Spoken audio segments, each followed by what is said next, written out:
ಆತ್ಮೀಯ ಬಂಧುಗಳೇ, ಶ್ರೀಮದ್ ಭಾಗವತಂ ಸ್ಕಂದ 3 ಅಧ್ಯಾಯ ಭಾಗ 1 ಅಧ್ಯಾಯ 15 ಭಗವದ್ಧಾಮದ ವರ್ಣನೆ.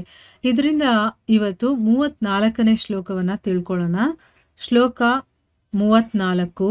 ತದ್ವಾಮಮುಷ್ಯ ಪರಮಸ್ಯ ವಿಕುಂಠ ಭರ್ತುಃ ಕರ್ತುಂ ಪ್ರಕೃಷ್ಟಮಿಹ ಧೀಮಹಿ ಮಂದದೀಭ್ಯಾಂ ಲೋಕಾನಿತೋ ವ್ರಜತ ಮಂತರ ಭಾವದೃಷ್ಟ್ಯಾ ಪಾಪೀಯಸಸ್ತ್ರಯ ಇಮೇ ರಿಪವೋಸ್ಯ ಯತ್ರ. ಅನುವಾದ. ಆದುದರಿಂದ ಈ ಇಬ್ಬರು ಕಳಂಕಿತರಾದ ವ್ಯಕ್ತಿಗಳನ್ನು ಹೇಗೆ ದಂಡಿಸಬೇಕೆಂಬುದನ್ನು ಯೋಚಿಸೋಣ. ದಂಡನೆಯು ಸಮುಚಿತವಾಗಿರಬೇಕು, ಏಕೆಂದರೆ ಅದು ಅವರಿಗೆ ಪರಿಣಾಮತಃ ಉಪಯೋಗಕರವಾಗಬೇಕು. ಅವರು ವೈಕುಂಠದ ಜೀವನದ ಸ್ಥಿತಿಯಲ್ಲಿ ದ್ವಂದ್ವವನ್ನು ಕಾಣುತ್ತಿರುವುದರಿಂದ ಅವರು ಕಳಂಕಗೊಂಡಿರುತ್ತಾರೆ. ಅವರನ್ನು ಈ ಸ್ಥಾನದಿಂದ ತೆಗೆದು ಜೀವಿಗಳಿಗೆ 3 ಬಗೆಯ ಶತ್ರುಗಳಿರತಕ್ಕ ಭೌತ ಜಗತ್ತಿಗೆ ತಳ್ಳಬೇಕು. ಇದು ಶ್ಲೋಕ ಮತ್ತು ಅದರ ಅನುವಾದ. ಈಗ ಭಾವಾರ್ಥದ ಮೂಲಕ ನಾವು ಇದರ ಅರ್ಥವನ್ನು ತಿಳ್ಕೊಳ್ಳೋದಕ್ಕೆ ಪ್ರಯತ್ನ ಮಾಡೋಣ. ಓದ ಭಾಗದಲ್ಲಿ ನಾವೇನು ತಿಳ್ಕೊಂಡಿದ್ವಿ? ಅಂತರಿಕ್ಷದಲ್ಲಿ ದೊಡ್ಡ ಮತ್ತು ಸಣ್ಣ ಪ್ರಮಾಣದ ಆಕಾಶದಲ್ಲಿ ಸಂಪೂರ್ಣ ಸಾಮರಸ್ಯ ಇದೆ. ಅದೇ ರೀತಿ ವೈಕುಂಠದಲ್ಲೂ ಕೂಡ ಅಲ್ಲಿಯ ನಿವಾಸಿಗಳಿರ್ತಾರಲ್ಲ, ಅವರು ಮತ್ತು ಆ ಭಗವಂತ ಇಬ್ಬರ ನಡುವೆ ಸಂಪೂರ್ಣ ಸೌಹಾರ್ದ ಇದೆ. ಹೀಗಿರಬೇಕಾದ್ರೆ ಈ ರೀತಿಯ ಸೌಹಾರ್ದ ಕ್ಷೇತ್ರದಲ್ಲಿ ಭಯದ ಬೀಜ ಎಲ್ಲಿರೋದಕ್ಕೆ ಸಾಧ್ಯ? ಈ ಇಬ್ಬರು ವ್ಯಕ್ತಿಗಳು ಕೂಡ ವೈಕುಂಠ ನಿವಾಸಿಗಳ ಹಾಗೇನೆ ಅವರು ವಸ್ತ್ರಗಳನ್ನು ಧರಿಸ್ಕೊಂಡಿದ್ದಾರೆ. ಆದರೆ ಅವರಿಗೆ ಈ ಅಸೌಹಾರ್ದತೆ ಅನ್ನೋದು ಎಲ್ಲಿಂದ ಬರೋದಕ್ಕೆ ಸಾಧ್ಯ? ಯಾಕೆ ಅಂತಂದ್ರೆ ವೈಕುಂಠದಲ್ಲಿರುವಂತಹ ಜನರು ಅಲ್ಲಿರೋರಿಗೆ ಈ ರೀತಿಯ ಒಂದು ನಡವಳಿಕೆ ಅನ್ನೋದು ಇರೋದೇ ಇಲ್ಲ. ಅವ್ರು ಆ ರೀತಿ ಯೋಚನೆ ಕೂಡ ಮಾಡೋದಿಲ್ಲ. ಆದರೆ ಇವ್ರು ಇಲ್ಲಿದ್ದಾರೆ ಅಂತಂದ್ರೆ ಅದು ಹೇಗೆ ಸಾಧ್ಯ? ಇವ್ರಿಗೆ ಒಂದು ನಡವಳಿಕೆ ಅನ್ನೋದು ಬಂದಿರೋದಕ್ಕೆ ಹೇಗೆ ಸಾಧ್ಯ ಅಂತಂದ್ಬಿಟ್ಟು ಅವ್ರು ಹೇಳಿ ಅದಕ್ಕೋಸ್ಕರನೇ ಇವ್ರಿಗೆ ಈ ರೀತಿಯ ಅಸೌಹಾರ್ದತೆ ಇದೆಯಲ್ವಾ, ಅದಕ್ಕೆ ಇವಾಗ ಈ ಇಬ್ಬರನ್ನೂ ಕೂಡ ಈ ಕಳಂಕಿತರಾಗಿರುವಂಥ ವ್ಯಕ್ತಿಗಳನ್ನ ಹೇಗೆ ದಂಡಿಸ್ಬೇಕು ನಾವು ಅನ್ನೋದನ್ನ ಯೋಚಿಸೋಣ ಅಂತಂದ್ಬಿಟ್ಟು ಹೇಳ್ತಾ ಇದ್ದಾರೆ. ಅಂದರೆ ಈ 4 ಜನ ಕುಮಾರರು ಕೂಡ ಈ ರೀತಿ ಇರೋವಂಥವ್ರು ವೈಕುಂಠದಲ್ಲಿ ಹೇಗಿದ್ದಾರೆ, ಯಾಕಿದ್ದಾರೆ, ಇವ್ರು ನಡ್ಕೊಂಡಿರೋ ರೀತಿ ಸರಿಯಾಗಿಲ್ಲ, ಅದಕ್ಕೆ ನಾವಿವಾಗ ಇವ್ರಿಗೆ ದಂಡಿಸ್ಬೇಕು ಅಂತ ಯೋಚನೆ ಮಾಡ್ತಾ ಇದ್ದಾರೆ. ಆ ದಂಡನೆ ಸಮುಚಿತವಾಗಿರಬೇಕು. ನೋಡಿ ಇಲ್ಲಿ ಎಷ್ಟು ಚೆನ್ನಾಗಿ ಯೋಚನೆ ಮಾಡ್ತಾ ಇದ್ದಾರೆ. ದಂಡನೆ ಕೊಡಬೇಕು, ಆದರೆ ಅದು ಸರಿಯಾಗಿರಬೇಕು. ಯಾಕೆ? ಆ ದಂಡನೆಯಿಂದ ಅವರಿಗೆ ಕೆಟ್ಟದಾಗಬಾರ್ದು. ಅವರಿಗೆ ಅದರ ಪರಿಣಾಮ ಏನಾಗಬೇಕು? ಒಳ್ಳೆಯದೇ ಆಗಬೇಕು, ಉಪಯೋಗಕರವಾಗಿರಬೇಕು. ಆ ರೀತಿಯ ಒಂದು ದಂಡನೆಯನ್ನು ಕೊಡಬೇಕು. ನೋಡಿ, ಇವರು ಯೋಚನೆ ಮಾಡೋ ರೀತಿ ಇದೆಯಲ್ಲ, ಇದು ವೈಕುಂಠ ನಿವಾಸಿಗಳ ಒಂದು ಯೋಚನೆ. ಅದೇ ನಾವು ಭೂಲೋಕದಲ್ಲಿ ಇದ್ದಿದ್ರೆ ನಾವೇನು ಮಾಡ್ತಾ ಇದ್ವಿ? ನಮಗೆ ಈ ರೀತಿ ಇಲ್ಲಿ ಅಡ್ಡ ತಡೆದಿದ್ದಾರಲ್ಲ, ಇವ್ರಿಗೆ ಸರಿಯಾದ ಒಂದು ಶಿಕ್ಷೆ ಕೊಡಬೇಕು. ಅದರಿಂದ ಅವರು ಯಾವತ್ತೂ ಎದ್ದೊಳಬಾರದು ಮೇಲೆ. ಆ ರೀತಿ ಏನೇನೋ ನಾವು ಕೆಟ್ಟದಾಗಿ ಯೋಚನೆ ಮಾಡ್ತೀವಿ. ಆದರೆ ಅಲ್ಲಿರುವಂಥವ್ರು ಹೇಗೆ ಯೋಚನೆ ಮಾಡ್ತಾರೆ ನೋಡಿ, ನಾವು ಕೊಡುವಂಥ ದಂಡನೆಯಿಂದನೂ ಕೂಡ ಅವರಿಗೆ ಉಪಯೋಗ ಆಗಬೇಕು. ಆ ರೀತಿ ದಂಡನೆ ಕೊಡಬೇಕು. ಅವರು ವೈಕುಂಠದ ಜೀವನದ ಸ್ಥಿತಿಯಲ್ಲಿ ಅವರು ದ್ವಂದ್ವವನ್ನು ಕಾಣ್ತಾ ಇದ್ದಾರೆ. ಈ ದ್ವಂದ್ವ ಅನ್ನೋದು ಭೂಲೋಕದಲ್ಲಿರೋದು. ಆದರೆ ವೈಕುಂಠ ಲೋಕದಲ್ಲಿ ಇಂಥ ಒಂದು ದ್ವಂದ್ವವನ್ನು ಕಾಣ್ತಾ ಇರೋದ್ರಿಂದ ಅವರು ಕಳಂಕಿತರಾಗಿದ್ದಾರೆ. ಈಗ ಅರ್ಥ ಆಯ್ತಾ? ನಾವೆಷ್ಟು ಕಳಂಕಿತರಾಗಿದ್ದೀವಿ ಅನ್ನೋದು ನಮ್ಗೆ ಇವಾಗ ಗೊತ್ತಾಗ್ತಾ ಇದೆಯಾ? ಅದಕ್ಕೋಸ್ಕರ ಏನು ಮಾಡಬೇಕು? ಅವರನ್ನ ಈ ಜಾಗದಿಂದ ತೆಗೆದು ಜೀವಿಗಳಿಗೆ 3 ರೀತಿಯ ಶತ್ರುಗಳಿರ್ತಾರಲ್ಲ, ಯಾವುದು ಅದು 3 ರೀತಿಯ ಶತ್ರುಗಳು ಅಂತಂದರೆ ಕಾಮ, ಕ್ರೋಧ, ಲೋಭ. ಆ ಶತ್ರುಗಳು ಎಲ್ಲಿರ್ತಾರೋ ಅಂಥ ಒಂದು ಭೌತಿಕ ಜಗತ್ತಿಗೆ ತಳ್ಳಬೇಕು. ಈಗ ವೈಕುಂಠ ಲೋಕದಲ್ಲಿ ಕಾಮ, ಕ್ರೋಧ, ಲೋಭ ಅನ್ನೋದು ಇರೋದಿಲ್ಲ. ಇಲ್ಲಿ ಮುನಿಗಳು ಆ ದ್ವಾರಪಾಲಕರ ಮೇಲೆ ಕೋಪ ಮಾಡಿಕೊಂಡಿರೋದು ಏನಕ್ಕೆ ಅಂತಂದರೆ, ಕೋಪ ಅಂದರೆ ಅದು ಕೋಪ ಅಂತನೂ ಅಲ್ಲ. ಯಾಕೆ ಅಂದರೆ ಆ ರೀತಿ ನಡವಳಿಕೆ ಇರೋರು ಇಲ್ಲಿ ಇರೋದಿಲ್ಲ ಅಂತಂದಮೇಲೆ ಇವ್ರಿಗೆ ಹೇಗೆ ಬಂತು? ಸೊ ಇವರು ತಪ್ಪು ಮಾಡ್ತಾ ಇದ್ದಾರೆ. ಇವರಿಗೆ ಇವಾಗ ನಾವು ದಂಡನೆ ಕೊಡಬೇಕು. ಆ ದಂಡನೆಯಿಂದನೂ ಕೂಡ ಅವ್ರಿಗೆ ಉಪಯೋಗ ಆಗಬೇಕು. ಆ ರೀತಿ ಯೋಚನೆ ಮಾಡ್ತಾ ಇದ್ದಾರೆ. ಸೊ ಇವರನ್ನು ಈಗ ಭೌತ ಜಗತ್ತಿಗೆ ತಳ್ಳಬೇಕು ಅಂತಂದ್ಬಿಟ್ಟು ಮಾತಾಡ್ಕೊಳ್ತಾರೆ. ಈಗ ಭಾವಾರ್ಥದಲ್ಲಿ ಗುರುಗಳೇನು ಹೇಳಿದ್ದಾರೆ ಅಂತ ತಿಳ್ಕೊಳ್ಳೋಣ. ಶುದ್ಧಾತ್ಮರು ಭಗವಂತನ ಅಪರಾಧ ವಿಭಾಗವೆಂದು ಭಾವಿತವಾದ ಭೌತಿಕ ಜಗತ್ತಿನಲ್ಲಿ ಇರುವಿಕೆಯ ಪರಿಸ್ಥಿತಿಗಳಿಗೆ ಬರಲು ಕಾರಣವೇನೆಂಬುದನ್ನು ಭಗವದ್ಗೀತೆಯ 7ನೇ ಅಧ್ಯಾಯದ 27ನೇ ಶ್ಲೋಕದಲ್ಲಿ ಹೇಳಿದೆ. ಅಂದರೆ ಈಗ ನಾವೆಲ್ಲ ಶುದ್ಧಾತ್ಮರಾಗಿರ್ತೀವಿ, ಆದರೆ ಭಗವಂತನ ಬಗ್ಗೆ ಅಪರಾಧ ಮಾಡಿರೋದ್ರಿಂದ, ಅಂದರೆ ಅವನ ಒಂದು ವಿಚಾರದಲ್ಲಿ ನಾವೇನೋ ಒಂದು ತಪ್ಪು ಮಾಡಿರ್ತೀವಿ, ಅದಕ್ಕೆ ಭಗವಂತನ ಅಪರಾಧ ವಿಭಾಗ ಅಂದರೆ ಏನು, ಒಂದು ಜೈಲು ಅಂತ ತಿಳ್ಕೊಳ್ಳಿ.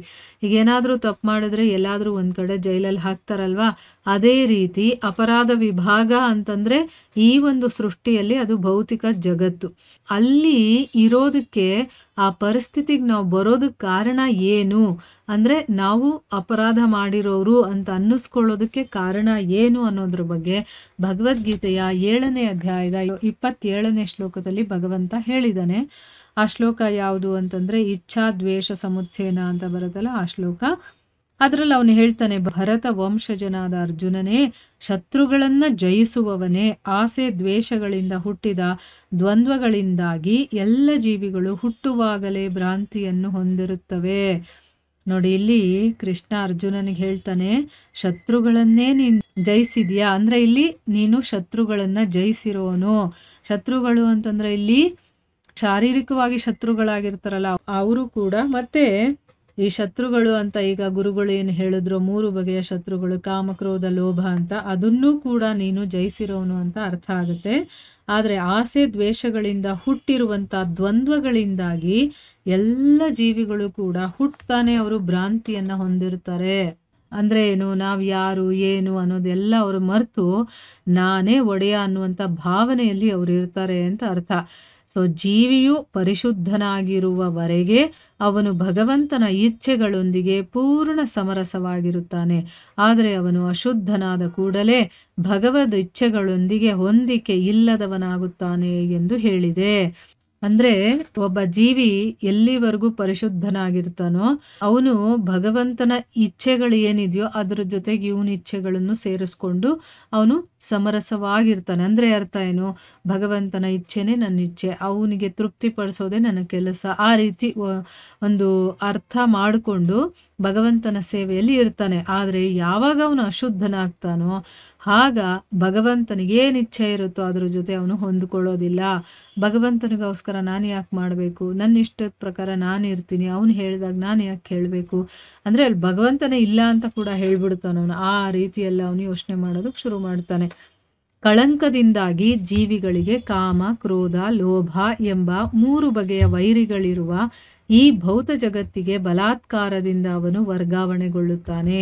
ಈ 3 ಬಗೆಯ ವೈರಿಗಳು ಭೌತಿಕ ಅಸ್ತಿತ್ವದಲ್ಲಿ ಮುಂದುವರಿಯುವ ಹಾಗೆ ಜೀವಿಗಳನ್ನು ಬಲಾತ್ಕರಿಸುತ್ತವೆ ಮತ್ತು ಜೀವಿಯು ಅವುಗಳಿಂದ ಬಿಡುಗಡೆಗೊಂಡಾಗ ಅವನು ಭಗವಂತನ ಸಾಮ್ರಾಜ್ಯವನ್ನು ಪ್ರವೇಶಿಸಲು ತಕ್ಕವನಾಗುತ್ತಾನೆ. ಆದುದರಿಂದ ಯಾರೇ ಆಗಲಿ ಇಂದ್ರಿಯ ತೋಷಣೆಗೆ ಅವಕಾಶವಾಗಲಿಲ್ಲವೆಂದು ಕೋಪಗೊಳ್ಳಬಾರದು ಮತ್ತು ಅವಶ್ಯಕತೆಗಳಿಗಿಂತ ಹೆಚ್ಚಾಗಿ ಗಳಿಸುವ ಆಸೆ ಇರಬಾರದು. ನೋಡಿ, ಇಲ್ಲಿ ಗುರುಗಳೇನು ಹೇಳ್ತಾ ಇದ್ದಾರೆ ಅಂತಂದರೆ, ಕಳಂಕ ಇರೋದ್ರಿಂದ ಜೀವಿಗಳಿಗೆ ಏನಾಗುತ್ತೆ ಅಂತಂದರೆ ಕಾಮ ಕ್ರೋಧ ಲೋಭ ಈ 3 ವೈರಿಗಳಿರುವಂಥ ಈ ಭೌತ ಜಗತ್ತು ಇಲ್ಲಿ ಮಾತ್ರನೇ ಅದೆಲ್ಲ ಇರೋದು. ಈ ಭೌತ ಜಗತ್ತಿಗೆ ಬಲವಂತವಾಗಿ ಎಳ್ಕೊಂಬಂದು ಬಿಡ್ತಾರೆ ಅಲ್ಲಿಂದ ಇಲ್ಲಿಗೆ. ಯಾಕೆ ಅಂತಂದರೆ ಅದು ನಮ್ಮನೆ, ಅಲ್ಲೇ ಇರಬೇಕಾಗಿರೋದು ನನ್ನ ಇಷ್ಟ ಇರುತ್ತೆ. ಆದರೂ ಈಗ ನಾನು ಅಲ್ಲಿರೋದಕ್ಕೆ ಯೋಗ್ಯತೆ ಇಲ್ಲದೆ ಇರೋನಾಗ್ಬಿಟ್ಟಿರ್ತೀನಿ. ಯಾಕೆ, ನಾನು ಈಗ ಕಳಂಕಿತನಾಗಿರ್ತೀನಿ. ನನ್ನ ಮನಸ್ಸಲ್ಲಿ ಭಗವಂತನ ವಿರುದ್ಧವಾಗಿ ನಾನು ಯೋಚನೆ ಮಾಡೋದಕ್ಕೆ ಶುರು ಮಾಡಿರ್ತೀನಿ. ಅದಕ್ಕೋಸ್ಕರನೇ 3 ವೈರಿಗಳಿರುವಂಥ ಕಾಮ ಕ್ರೋಧ ಲೋಭ ಅನ್ನುವಂಥ 3 ವೈರಿಗಳಿರುತ್ತಲ್ಲ, ಅಂತಹ ಭೌತಿಕ ಜಗತ್ತಿಗೆ ನಮಗೆ ಬಲವಂತವಾಗಿ ಅವರು ವರ್ಗಾವಣೆ ಮಾಡ್ತಾರೆ. ಈ 3 ಬಗೆಯ ವೈರಿಗಳೂ ಕೂಡ ಈ ಒಂದು ಭೌತಿಕ ಅಸ್ತಿತ್ವದಲ್ಲೇ ಮತ್ತೆ ಮತ್ತೆ ಮತ್ತೆ ಮತ್ತೆ ಹುಟ್ಟಬೇಕು ಆ ರೀತಿ ಮಾಡಿಬಿಡ್ತಾರೆ. ಈಗ ನೋಡಿ, ನಾವು ಎಷ್ಟೋ ಜನ್ಮಗಳಿಂದ ಇಲ್ಲಿದ್ದೀವಿ ಅನ್ನೋದನ್ನ ನಾವು ತಿಳ್ಕೊಂಡಿದ್ದೀವಿ. ಆದರೆ ನಾನು ಇಲ್ಲಿಂದ ತಪ್ಪಿಸ್ಕೊಳ್ಳೋದು ಹೇಗೆ ಅಂತಲೂ ಗೊತ್ತಿಲ್ಲ. ಬಲವಂತವಾಗಿ ನಾವಿಲ್ಲಿರೋ ಹಾಗೆ ಮಾಡುತ್ತೆ. ನೀವು ಬೇಕಾದರೆ ಯೋಚನೆ ಮಾಡಿ ನೋಡಿ, ನಾನಿವತ್ತು ಈ ರೀತಿ ಮಾಡಬಾರ್ದು ಅಂದರೆ ಆ ಕೆಲಸ ನಮ್ಮಿಂದ ಆಗಿರುತ್ತೆ. ಈ ರೀತಿ ನಾನು ಏನೂ ತಿನ್ನಬಾರ್ದು ಅಂದ್ಕೊಂಡಿದ್ರೆ ನಾವು ತಿನ್ನಬೇಕಾದಂಥ ಒಂದು ಪರಿಸ್ಥಿತಿನೂ ಬಂದ್ಬಿಡುತ್ತೆ ಅಲ್ವಾ. ನಮ್ಮ ಕೈಯಲ್ಲಿ ಏನೂ ಮಾಡೋಕ್ಕಾಗಲ್ಲ, ಆ ರೀತಿ ಮಾಡಿಬಿಡುತ್ತೆ. ಬಲವಂತವಾಗಿ ನಾವು ಅಲ್ಲೇ ಇರಬೇಕು, ಆ ರೀತಿ ಮಾಡುತ್ತೆ. ಯಾವಾಗ ನಾವು ಇದರಿಂದ ಎಲ್ಲ ಬಿಡುಗಡೆಯನ್ನು ಪಡ್ಕೊಳ್ತೀವೋ ಆಗ ನಾವು ಭಗವಂತನ ಸಾಮ್ರಾಜ್ಯವನ್ನು ಪ್ರವೇಶ ಮಾಡೋದಕ್ಕೆ ಅರ್ಹತೆ ಆಗುತ್ತೆ ನಮಗೆ. ಅಂದರೆ ಆ ಯೋಗ್ಯತೆಯನ್ನು ನಾವು ಪಡ್ಕೋಬೇಕಾಗತ್ತೆ. ಅದಕ್ಕೋಸ್ಕರನೇ ಯಾರೇ ಆಗಿರಲಿ, ನಮಗೇನಾದರೂ ಇಂದ್ರಿಯ ತೃಪ್ತಿಗಳು ಸಿಕ್ಕಿಲ್ಲ, ಅದಕ್ಕೆ ಅವಕಾಶ ಸಿಕ್ಕಿಲ್ಲ ಅಂತಂದರೆ ಯಾರೂ ಕೋಪ ಮಾಡ್ಕೋಬಾರ್ದು. ಆಮೇಲೆ ಅವಶ್ಯಕತೆಗಿಂತ ಹೆಚ್ಚಾಗಿ ನಾವು ಆಸೆ ಪಡಬಾರ್ದು. ಆ ಆಸೆ ಇದ್ರೇ ತುಂಬ ತೊಂದರೆಗಳಿಗೆ ನಾವು ಸಿಕ್ಕಾಕ್ಕೊಳ್ತಾ ಹೋಗ್ತೀವಿ. ಸೊ ಆದಷ್ಟು ನಾವು ಕಡಿಮೆ ಆಸೆ ಇಟ್ಕೋಬೇಕು. ಏನಾದರೂ ನನಗೆ ಸಿಗಲಿಲ್ಲ ಅಂದರೂ ನಾವೇನು ಕೋಪ ಮಾಡ್ಕೋಬಾರ್ದು. ಅದು ನನ್ನ ಒಳಿತಿಗೆ ಆಗಿದೆ ಅಂತಲೇ ನಾವು ಅರ್ಥ ಮಾಡ್ಕೋಬೇಕು. ಈ ಶ್ಲೋಕದಲ್ಲಿ ಸ್ಪಷ್ಟವಾಗಿ ಹೇಳಿರುವುದು ಏನೆಂದರೆ, ಆ ಇಬ್ಬರು ದ್ವಾರಪಾಲಕರನ್ನು ಅಪರಾಧಿಗಳಿಗೆ ವಾಸ ಮಾಡಲು ಬಿಡಲಾಗತಕ್ಕ ಭೌತಿಕ ಜಗತ್ತಿಗೆ ಕಳುಹಿಸತಕ್ಕದ್ದು ಎಂದು. ಕಾಮ, ಕ್ರೋಧ, ಲೋಭಗಳು ಅಪರಾಧದ ಮೂಲ ತತ್ವಗಳಾಗಿರುವುದರಿಂದ ಜೀವಿಯ ಈ 3 ವೈರಿಗಳಿಂದ ಒಯ್ಯಲ್ಪಟ್ಟ ವ್ಯಕ್ತಿಗಳಿಗೆ ವೈಕುಂಠಕ್ಕೆ ತೇರ್ಗಡೆ ಎಂದಿಗೂ ದೊರೆಯುವುದಿಲ್ಲ. ನೋಡಿ, ಈ ಒಂದು ಶ್ಲೋಕದಲ್ಲಿ ಹೇಳಿರೋದು ಏನಪ್ಪ ಅಂತಂದರೆ, ಈ ಇಬ್ಬರು ದ್ವಾರಪಾಲಕರನ್ನು ಕೂಡ ಅಪರಾಧಿಗಳಿಗೆ ವಾಸ ಮಾಡೋದಕ್ಕೆ ಅಂತಲೇ ಇರುವಂತಹ ಭೌತಿಕ ಜಗತ್ತಿಗೆ ಇವರನ್ನು ಕಳಿಸಿ. ಯಾರು ಅಪರಾಧ ಮಾಡ್ತಾರೋ ಅವರನ್ನೆಲ್ಲ ಭೌತಿಕ ಜಗತ್ತಿಗೆ ಕಳಿಸಿ. ಅಂದರೆ ನಾವು ಬಂದಿದ್ದೀವಿ ಅಂದರೆ ನಾವೇನೋ ಅಪರಾಧ ಮಾಡಿದ್ದೀವಿ, ಅದಕ್ಕೆ ನಾವು ಇಲ್ಲಿದ್ದೀವಿ. ಆದರೆ ನಾವು ಸ್ವಲ್ಪ ಅದೃಷ್ಟ ಮಾಡಿದ್ದೀವಿ ಅಥವಾ ಪುಣ್ಯ ಮಾಡಿದ್ದೀವಿ ಅಥವಾ ಭಗವಂತನ ಕೃಪೆ ನಮ್ಮ ಮೇಲಿದೆಯೋ, ನಮಗೆ ಆ ವಿಷಯಗಳೆಲ್ಲ ತಿಳ್ಕೊಳ್ಳುವಷ್ಟು ನಮಗೆ ಒಂದು ಚಾನ್ಸ್ ಸಿಕ್ಕಿದೆ. ಇಲ್ಲಾಂದರೆ ನಮಗಿದೆಲ್ಲ ಎಲ್ಲಿ ಗೊತ್ತಾಗ್ತಾ ಇತ್ತು, ಮಾಡಿದ್ದೇ ತಪ್ಪುಗಳನ್ನು ಮಾಡ್ಕೊಂಡು ಇರ್ತಾ ಇದ್ವಿ ಅಲ್ವಾ. ಈ ಕಾಮ, ಕ್ರೋಧ, ಲೋಭ ಇದೆಲ್ಲ ಅಪರಾಧದ ಮೂಲ ತತ್ವಗಳು ಅಂತ ಹೇಳ್ತಾ ಇದ್ದಾರೆ. ನಾವು ಅಪರಾಧ ಮಾಡೋದಕ್ಕೆ ಮೇನ್ ಇವೆ ನಮಗೆ ಕಾರಣ ಆಗಿರುವಂಥದ್ದು. ಜೀವಿ ಈ 3 ವೈರಿಗಳಿಂದ ಏನು ಮಾಡ್ತಾನೆ, ಈ ಒಂದು ಜಗತ್ತಿಗೆ ಬಂದಿರ್ತಾನಲ್ವಾ, ಈ ರೀತಿಯ ವ್ಯಕ್ತಿಗಳಿಗೆ ವೈಕುಂಠ ಅನ್ನೋದೇ ಸಿಗಲ್ಲ. ಅಂದರೆ ಯಾರಲ್ಲಿ ಕಾಮಕ್ರೋಧ ಲೋಭಗಳಿರುತ್ತೋ ಅಂಥವರು ವೈಕುಂಠಕ್ಕೆ ಹೋಗೋದಕ್ಕೆ ಸಾಧ್ಯ ಇಲ್ಲ. ಅವ್ರು ಎಲ್ಲಿವರೆಗೂ ಇದನ್ನೆಲ್ಲ ಬಿಡೋದಿಲ್ವೋ ಅಲ್ಲಿವರೆಗೂ ಅವರಿಗೆ ನೋ ಎಂಟ್ರಿ. ನಾವು ಬಿಟ್ಟಾಗ ನಮಗೆ ಎಂಟ್ರಿ ಇರುತ್ತೆ. ಆಯಿತು, ಅದನ್ನು ಹೇಗೆ ನಾವು ಪಡ್ಕೊಳ್ಳೋದು, ಹೇಗೆ ನಾವು ಅದನ್ನು ತಿಳ್ಕೊಳ್ಳೋದು ಅಂತಂದರೆ, ಅದನ್ನು ಕೂಡ ಗುರುಗಳು ಇಲ್ಲಿ ಹೇಳ್ತಾ ಇದ್ದಾರೆ. ಜನರು ಭಗವದ್ಗೀತೆಯನ್ನು ಕಲಿಬೇಕು, ಮತ್ತು ದೇವೋತ್ತಮ ಪರಮಪುರುಷನಾದ ಕೃಷ್ಣನನ್ನು ಪ್ರತಿಯೊಂದರ ಪ್ರಭು ಎಂಬುದಾಗಿ ಒಪ್ಪಿಕೊಳ್ಳಬೇಕು. ಅವರು ತಮ್ಮ ಇಂದ್ರಿಯಗಳನ್ನು ತೃಪ್ತಿಪಡಿಸಲು ಪ್ರಯತ್ನಿಸುವುದಕ್ಕೆ ಬದಲಾಗಿ ಭಗವಂತನ ಇಂದ್ರಿಯಗಳನ್ನು ತೃಪ್ತಿಪಡಿಸಲು ಅಭ್ಯಸಿಸಬೇಕು. ಕೃಷ್ಣ ಪ್ರಜ್ಞೆಯಲ್ಲಿಯ ಶಿಕ್ಷಣವು ಮನುಷ್ಯನಿಗೆ ವೈಕುಂಠಕ್ಕೆ ತೇರ್ಗಡೆಗೊಳ್ಳಲು ಸಹಾಯಕವಾಗುವುದು. ಇಲ್ಲಿ ಗುರುಗಳೇನು ಹೇಳ್ತಾ ಇದ್ದಾರೆ, ನೀವು ವೈಕುಂಠಕ್ಕೆ ಹೋಗಬೇಕಾ, ಅದಕ್ಕೇನು ಮಾಡಬೇಕು, ಭಗವದ್ಗೀತೆಯನ್ನು ಕಲಿಬೇಕು. ಯಾಕೆ ಅಂತಂದರೆ, ಮೊದಲು ನನಗೆ ನಾನು ಯಾರು ಅನ್ನೋದು ಗೊತ್ತಾಗಬೇಕು, ನಾನಿಲ್ಲಿ ಹೇಗಿರಬೇಕು, ಮತ್ತು ನಾನು ಏನು ಮಾಡಬೇಕು, ಯಾಕೆ ಇದನ್ನೆಲ್ಲ ಮಾಡ್ತಾ ಇದ್ದೀನಿ, ಮತ್ತು ನಾನು ಈಗ ಮಾಡ್ತಾ ಇರೋದನ್ನು ಬಿಟ್ಟು ನಾನು ಏನು ಮಾಡಿದ್ರೆ ಸರಿ, ಅದೆಲ್ಲ ನಮಗೆ ಗೊತ್ತಾಗಬೇಕಲ್ವಾ. ಸೊ ಅದು ಭಗವಂತನೇ ಹೇಳಿದ್ದಾನೆ. ಅವನು ಹೇಳಿದ್ದಾನೆ ಹೇಗಿರಬೇಕು, ಹೇಗಿರಬಾರ್ದು, ಯಾವುದರಿಂದ ಏನಾಗುತ್ತೆ, ಯಾಕೆ ಇಲ್ಲಿದ್ದೀವಿ, ಎಲ್ಲವನ್ನೂ ಕೂಡ ಭಗವದ್ಗೀತೆಯಲ್ಲಿ ಹೇಳಿದ್ದಾನೆ. ಅದನ್ನು ನಾವು ಕಲಿಬೇಕು ಅಂತಂದರೆ ಅರ್ಥ ಏನು, ಅದನ್ನು ಓದಿ ತಿಳ್ಕೊಂಡು ನಮ್ಮ ಜೀವನದಲ್ಲಿ ಅಳವಡಿಸ್ಕೊಳ್ಬೇಕು. ಮತ್ತು ಆ ಭಗವಂತನಾದ ಕೃಷ್ಣನನ್ನು ಎಲ್ಲದರ ಪ್ರಭು ಅಂತ ಒಪ್ಕೊಳ್ಬೇಕು. ಆಮೇಲೆ ತಮ್ಮ ಇಂದ್ರಿಯಗಳನ್ನು ತೃಪ್ತಿಪಡಿಸ್ಕೊಳ್ಳೋದಕ್ಕೆ ಪ್ರಯತ್ನ ಮಾಡೋದಕ್ಕೆ ಬದಲಾಗಿ ಆ ಭಗವಂತನ ಇಂದ್ರಿಯಗಳನ್ನು ನಾವು ತೃಪ್ತಿಪಡಿಸೋದಕ್ಕೆ ಅಭ್ಯಾಸ ಮಾಡ್ಕೋಬೇಕು. ನನಗೋಸ್ಕರ ಅಡುಗೆ ಮಾಡ್ಕೊಳ್ತಾ ಇದ್ದೆ, ಈಗ ಭಗವಂತನಿಗಾಗಿ ನಾವು ಅಡುಗೆ ಮಾಡಬೇಕು. ನನಗೋಸ್ಕರ ನಾನು ಏನಾದರೂ ತಗೊಳ್ತಾ ಇದ್ದೆ, ನಾನು ಭಗವಂತನಿಗೋಸ್ಕರ ತಗೊಳ್ಬೇಕು. ಅವನಿಗೆ ಆಫರ್ ಮಾಡಿ ಆ ಭಗವಂತನಿಗೆ ನಾವು ಅದನ್ನು ನಿವೇದನೆ ಮಾಡ್ಕೊಂಡು ನೈವೇದ್ಯ ಮಾಡಿ ಆಮೇಲೆ ನಾವು ಅದನ್ನು ಯೂಸ್ ಮಾಡಬೇಕು. ಆ ರೀತಿ ಭಗವಂತನ ಇಂದ್ರಿಯಗಳನ್ನು ತೃಪ್ತಿಪಡಿಸ್ಬೇಕು ನಾವು. ಕೃಷ್ಣ ಪ್ರಜ್ಞೆ ಅನ್ನುವಂಥ ಶಿಕ್ಷಣ ಇದೆಯಲ್ಲ, ಅದು ಮನುಷ್ಯನಿಗೆ ವೈಕುಂಠಕ್ಕೆ ತೇರ್ಗಡೆ ಪಡೆಯೋದಕ್ಕೆ ಅದು ಸಹಾಯಕವಾಗುತ್ತೆ ಅಂತಂದ್ಬಿಟ್ಟು ಇಲ್ಲಿ ಹೇಳ್ತಾ ಇದ್ದಾರೆ. ಅಂದರೆ ಏನು, ಭಗವಂತನನ್ನು ಸದಾ ನಮ್ಮ ಪ್ರಜ್ಞೆಯಲ್ಲಿ ಇಟ್ಕೊಂಡಿರೋದು. ರೋಮಗಳಲ್ಲಿ ರಾಮನಾಮ ಅಂತ ಹೇಳ್ತಾರಲ್ವಾ. ಅಂದರೆ ಹನುಮಂತನ ರೋಮದಲ್ಲೂ ರಾಮನಾಮ ಇತ್ತು, ಅರ್ಜುನನ ರೋಮದಲ್ಲೂ ಕೃಷ್ಣನಾಮ ಇತ್ತು ಅಂತ ಹೇಳ್ತಾರೆ. ಆ ರೀತಿ ನಮ್ಮ ಪ್ರಜ್ಞೆಯಲ್ಲಿ ಸದಾ ಆ ಭಗವಂತ ಇರಬೇಕು. ಆ ರೀತಿ ಆಗಿರುವಂಥ ಮನುಷ್ಯ ವೈಕುಂಠಕ್ಕೆ ಹೋಗೋದಕ್ಕೆ ಅವನಿಗೆ ಅರ್ಹತೆ ಸಿಗುತ್ತೆ, ಅಥವಾ ಅವನು ವೈಕುಂಠಕ್ಕೆ ಹೋಗಬಹುದು ಅನ್ನೋದನ್ನ ಇಲ್ಲಿ ಗುರುಗಳು ಹೇಳ್ತಾ ಇದ್ದಾರೆ. ಸೊ ಇಲ್ಲಿಗೆ ನಾವು ನಿಲ್ಲಿಸೋಣ. ಹರೇ ಕೃಷ್ಣ.